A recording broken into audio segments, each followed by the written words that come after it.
Fala, gente boa!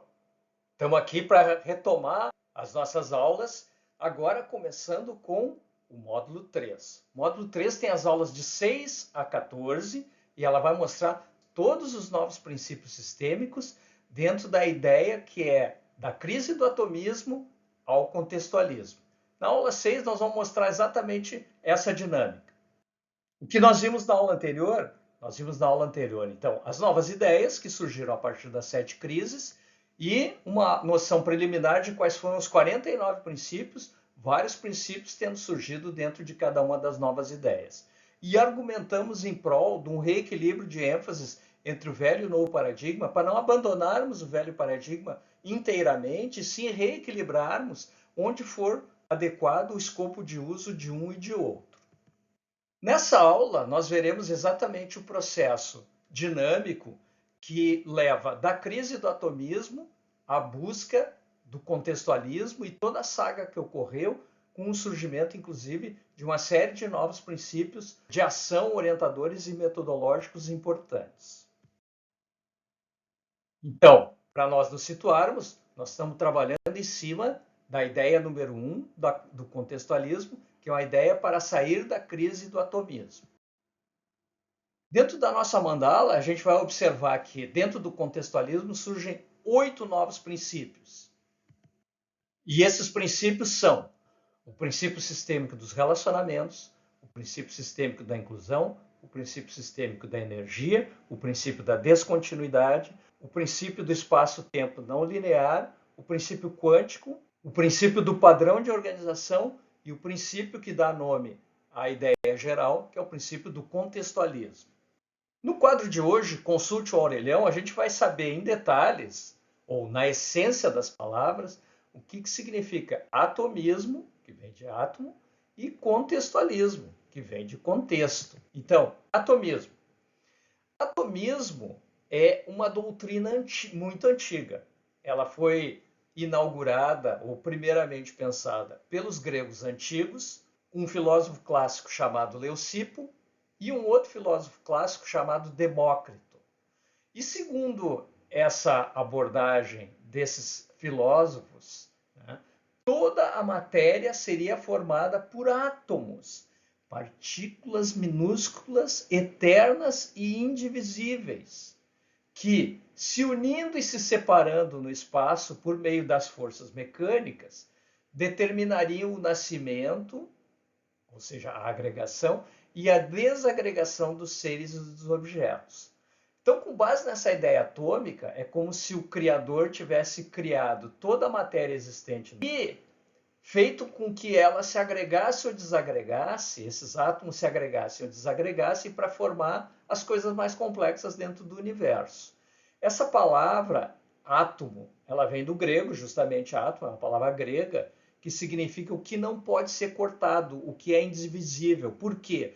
Porque há aqui tem a função de negar, do negativo, e tomos é uma palavra grega que significa corte. Ela vem do verbo equivalente cortar. Então, átomos, o que não se corta. Já o contextualismo é uma doutrina mais moderna, surgida especialmente com os biólogos modernos, que é uma espécie de postura de prover, de integrar algo num contexto. E o que é contexto? Vem da palavra latina contextere, que é entrelaçar ou reunir tecendo. Então, por quê? Porque ela vem de com, junto, mais textere, tecer, né? Fazer um tecido, unir em rede. Então, o que a gente quer dizer com contextualismo? Na maior parte das vezes a gente entende contextualizar é colocar no contexto, ou seja, colocar no meio ambiente de onde alguma coisa foi retirada. Mas é mais do que colocar no meio ambiente aonde pertence. Contextualizar é tecer, retecer os fios do relacionamento que existe ou existia desse objeto, desse sistema, ou desse problema, ou desse elemento que eu estou interessado, retecê-lo no tecido mais amplo da realidade, dando vida para ele, dando dinâmica, dando integridade. Então, essa é a ideia de contextualismo. Bem, então, contando novamente um pouquinho da história. O que é a crise atomista? Houve, a partir de Leucipo e de Demócrito, e essa ideia renasceu com os filósofos renascentistas, a utopia atomista, que é encontrar a partícula última, aquela indivisível, o tijolinho básico da matéria, onde todos os segredos do universo seriam revelados. E por que não? Porque a maior parte dos filósofos renascentistas eram cristãos e espiritualistas. Identificar, entrar em contato com os segredos do grande Criador dessa matéria, desses átomos. No entanto, o que ocorreu quando acabou se encontrando o que pretensamente seria o tijolinho básico da matéria, ou o átomo? Se bateu no fundo da utopia atomista porque se encontrou nesse lugar não os grandes segredos, mas fenômenos surpreendentes. E os fenômenos surpreendentes são os seguintes, para dizer o mínimo. Se encontrou espaço vazio dentro desse tijolinho básico. Você achava que era algo indivisível. Não. Se achou coisas menores lá dentro, mas o problema, a questão não é até achar coisas menores, porque, bom, essas outras coisas menores poderiam ser indivisíveis, as subpartículas atômicas. Mas a grande questão é que havia uma descontinuidade nesse elemento chamado átomo, que grande parte do volume de um átomo é espaço vazio. O espaço vazio, essa descontinuidade no espaço, não é previsto dentro da física newtoniana. A física newtoniana acredita que o espaço todo é preenchido. O vazio não é uma possibilidade. O conceito de vazio é um conceito muito complexo de ser entendido de uma forma geral. Então, esse espaço vazio é a primeira grande surpresa. A segunda, bom, mas tudo bem, tem espaço vazio, mas tem aquelas partículas atômicas que são menores ainda ali, deve ser o tijolinho básico. Não, ela não só não é um tijolinho básico, como ela não é material. Formação fundamental das subpartículas atômicas é energia em alta vibração. É a energia em tão alta vibração que dá a impressão que é sólido e material. É como um ventilador rodando em alta velocidade. Eu não consigo atravessar minha mão por ele. Por quê? Porque ele está em muita alta velocidade. Então, as partículas atômicas em vibração de alta velocidade dão a impressão de que é algo material e sólido, mas não é absolutamente apenas energia em alta vibração. Então, no fundo, não existem mais elementos materiais. No fundo dessa realidade se encontra a energia pura, a pura energia. Então, há uma inversão. Não é a matéria que é o fundamento da realidade. O fundamento da realidade é a energia.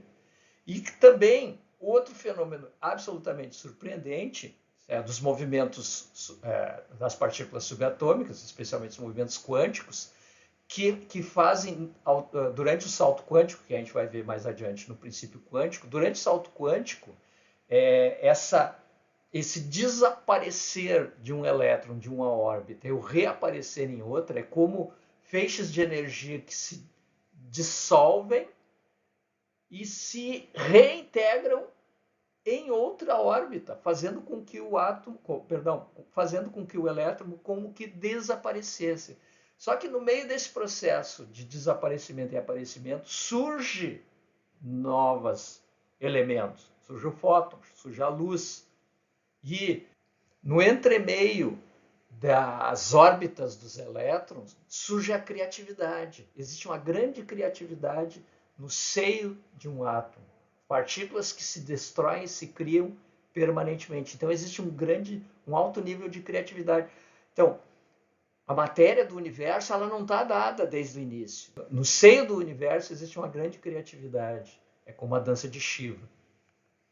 E o atomismo, então, começa por ele estar isolando cada vez mais as partes ao longo do processo de conhecimento e de descida da hierarquia para conhecer as partes cada vez menores, acaba que o atomismo vai perdendo porções importantes do todo no meio do caminho, porque ele vai perdendo o relacionamento entre as partes. Porque para mim entender profundamente o que é uma subpartícula atômica, eu tenho que entender o interrelacionamento de feixes de energia que criam como aquele tornado de alta vibração que é a partícula atômica. A partícula atômica pode ser vista como um tornado de alta vibração. Esse relacionamento dos feixes de energia eu perco, porque eu perco os relacionamentos toda vez que eu divido algo em partes e isolo essas partes e isolo os objetos.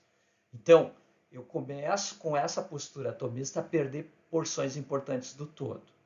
Como é a resposta à crise atomista? A resposta à crise atomista tem que ser uma volta caminho acima, recuperando os elos perdidos pela fragmentação. Então, nesse movimento retroativo, que ao invés de fora para dentro, até a menor partícula, eu vou de dentro para fora, reintegrando, incluindo o que ficou para trás, os elos perdidos, que é basicamente os relacionamentos. Eu vou reintegrando os relacionamentos entre essas partes e esses objetos que foram isolados e vou recompreendendo tudo a partir de uma ênfase em relacionamentos. Começamos, então, nesse processo, a entrar em contato com o imaterial que é típico dos relacionamentos. Então, se eu inverto a primazia da realidade, não mais para a matéria e sim para a energia, eu recomponho o todo a partir desse imaterial que é típico dos relacionamentos. Os relacionamentos são basicamente trocas energéticas, trocas de energia. E a ciência material vai passando a conviver com a ciência da energia. Além disso, a matéria nem sempre é contínua no tempo e no espaço. Então, assim, existem domínios de descontinuidade. Isso vai criar uma grande cisão, porque a lógica cartesiana e newtoniana pressupõe a continuidade da matéria no tempo e no espaço. Não. Com base nessa nova ideia de energia, a dissolução e recomposição energética pode fazer as coisas se dissolver e se reconstituir. Ou seja, existe uma grande criatividade e uma descontinuidade da matéria no tempo e no espaço. E, especialmente no espaço, mas a descontinuidade no tempo, ela é um fenômeno ainda mais surpreendente, né? Porque se descobriu que o espaço não é isolado do tempo, especialmente com a lógica de Einstein, a lógica da relatividade. Einstein coloca a necessidade de entender o espaço-tempo quadridimensional, ou seja, as 3 dimensões do espaço e mais a 4ª dimensão do tempo, como algo unitário, como uma grande unidade. A gente pensa assim, a gente se movimenta no espaço e a dinâmica é que é o tempo. Não, para Einstein, tudo isso é uma grande unidade, é como uma grande salsicha do tempo, que existe o espaço tridimensional, mas existe um tempo que, como que, abre aspas, já está dado. Né? E olhado de uma dimensão ou de um nível de realidade superior, a gente poderia, inclusive, compreender de uma forma mais ampla o que poderia ser uma viagem do tempo, porque se fala nas viagens do tempo dentro da lógica da relatividade. Isso é possível perceber uma vez que a gente concebe essa grande salsicha unitária, que a gente pode se deslocar no tempo para frente e para trás. E a gente pode eventualmente conceber uma possível curvatura nesse tempo, depois a gente vai ver mais adiante por que isso ocorre, mas várias tradições antigas já contemplam o tempo como se fosse algo circular. Talvez essa grande linha reta, como a gente concebe o tempo, no fundo, toda linha reta no infinito, ela é um segmento de círculo. Então, no infinito, no tempo infinito, quem sabe as coisas não são circulares ou perfeitamente cíclicas. E essa mudança de ideia de um tempo linear e infinito para um tempo circular, ou mais apropriadamente um espaço-tempo não linear, é que é dada por essa lógica, por esse movimento em direção ao contextualismo e o rompimento com o atomismo. O contextualismo como uma resposta, ele é encontrado porque a física ele é necessário, porque a física newtoniana não pode abarcar todo o espectro do existente, apenas pensando na questão material. A física newtoniana começou a ficar circunscrita cada vez mais as suas leis a funcionarem bem apenas no âmbito do que é visível, mas no âmbito dos fenômenos surpreendentes, tanto do muito pequeno quanto do muito grande, na astrofísica, na relatividade, ele passa a não funcionar mais. Então começa a ser necessário uma nova forma de enxergar o mundo, começa a ser necessária a física moderna. Não é mais possível compreender com profundidade a realidade por meio de elementos ou componentes ou substâncias básicas. mas sim precisamos mergulhar nesse entendimento dos padrões de relacionamento que a gente vai acabar chamando de padrão de organização. E essa lógica de reducionista e atomista do velho paradigma vai cedendo espaço para uma lógica de contextualismo e de holismo, olhar as coisas a partir do todo. E por isso que a gente busca um reequilíbrio de ênfase de objetos isolados para relacionamentos, num processo de raciocínio que envolve contextualizar os todos, né? Não mais objetos isolados, mas contextualizar os todos, dentro de todos, alinhados, não é mesmo? Bem, como é que essa ideia dessa passagem se aplica, por exemplo, nas diferentes disciplinas? Então, na física, a lógica cartesiana do atomismo pressupõe o seguinte: a matéria é feita de partículas indivisíveis básicas atômicas. A matéria é sólida, o seu movimento é contínuo no tempo e no espaço. Com o contextualismo, a física tem que se reinventar, porque ela começa a enxergar ser obrigada a enxergar da seguinte maneira: a matéria é feita de energia condensada e dos relacionamentos entre os fluxos de energia. A solidez da matéria é uma ilusão da percepção humana, que vê a energia densa como sendo sólida. A matéria é descontínua no tempo e no espaço. Como é que a biologia faz essa passagem? A biologia atomista, a biologia cartesiana, acredita que a vida é feita de partículas indivisíveis, o átomo da vida, ou seja, os genes. Todos os segredos da vida encontram-se nos genes. Aí o que a gente vai observar na crise atomista da biologia? A complexidade dos fenômenos vivos é mais amplamente compreendida pela relação dos genes com outros genes e dos genes com relacionamentos superiores ou maiores, que a gente chama de relacionamentos, por exemplo, epigenéticos, acima da genética, que são os relacionamentos da genética com a química orgânica, com a química bioquímica do corpo, com o metabolismo, com a dinâmica ampla do organismo onde os genes estão estabelecidos, com os aspectos ambientais e até mesmo a relacionamento muito íntimo dos genes com a mente do próprio ser vivo. Na psicologia, a visão atomista acredita que a mente ocorre apenas no cérebro e é composta de neurônios especialistas e suas funções em áreas especializadas do cérebro. O cérebro é uma máquina de processamento de informações baseada em estímulo-resposta, ou seja, uma grande caixa preta. Na nova visão, a psicologia se reinventa. A mente é um fenômeno total, ocorre em todo o ser vivo, em todo o corpo do ser vivo. Mente é vida, vida é mente. As coisas se equivalem, né? Quase como um princípio definidor da vida. Tudo que tem mente tem vida, toda a vida tem mente. O fenômeno mental ocorre nas relações entre diferentes tipos de células e mensageiros químicos ao longo de todo o corpo, ao longo de toda a matéria corporal.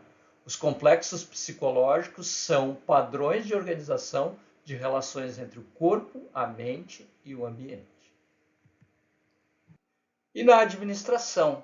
Na administração, o atomismo apregou o seguinte: a parte atômica de uma empresa produtiva está na menor porção de trabalho. Tempos e movimentos são estudados para a máxima produtividade do posto de trabalho. Sistemas de indicadores medem a produtividade individual desse movimento de trabalho.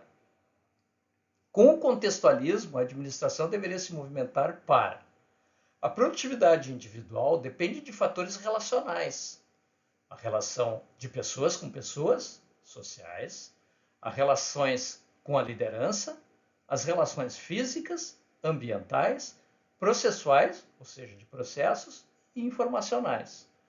Os departamentos dependem uns dos outros para produzirem quantidade e qualidade adequados. A organização depende de inúmeros fatores e entes do mercado. Inúmeros fatores culturais e sistêmicos interferem no desempenho nos vários níveis de uma organização. Questões para refletir. Como a crise atômica se manifesta na sua vida pessoal? Não apenas na ciência, na sua vida pessoal. Como ela se manifesta? O que em sua vida precisaria ser recontextualizado para você adquirir maior interesse. Então, na minha vida, a lógica atomista leva a alguma crise? Se sim, o que eu precisaria fazer com a ideia do contextualismo para adquirir maior interesse na minha própria vida? Como a crise atômica se manifesta em uma organização, ou especialmente em sua organização? E o que sua organização precisaria recontextualizar para adquirir maior flexibilidade, produtividade e sustentabilidade? Nessa aula, vimos o fundo do poço do atomismo e o que nós encontramos no fundo do poço, e a saga na direção para cima do contextualismo. Na próxima aula, nós veremos o primeiro grande princípio dentro do contextualismo, que é o princípio número 1, dos relacionamentos. Espero que vocês tenham gostado e espero vocês na aula 7.